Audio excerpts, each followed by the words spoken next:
Nakabenta ki khobor ke baman kasngi subscribe yo Antor News. Kini ki jingjia mo kirim shah shoh jong ki brio mo ki jakar ki bapir lada kade nakadu ga jak brio mo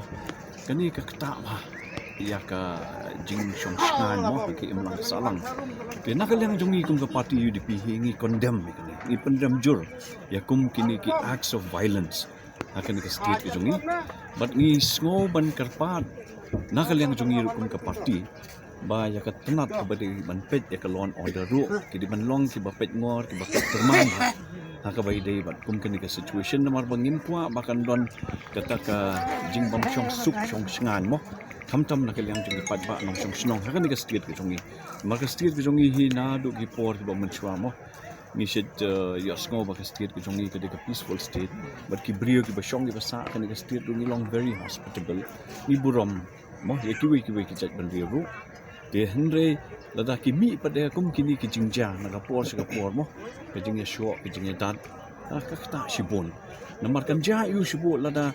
ki brio ki jongi ru hamangi laj shabar state sikwi ki jylla ru lada mangiru ni sha bom ni sha tit mo nin sko kum no tinga sko ba kum ke chat ban rio hui ngi ke chat ban rio te brio te ble hamangi kun ya ki issues jong chat ban rio ngi hamangi kun ring ti ke bade kum ke bade the henry kini ki spurts of incidents mo ki violent incidents nakalang jongi ni pendam jur but limla pediang satya firu na bakadang gajing telat ka home department ba ka polis pingam la ban ong ni kata mo the henry kum kini ki jingjia ki jahi mo nakapor sa kapor the henry ke ek bang kwa ban ong ya sarkar but ka home department ru to be extra vigilant mo banong kita ki bapet mo ke perman ba hakabai day but kini ki incidents na makum kini ki jingjia kinum ja shu ki smi ki por man wan de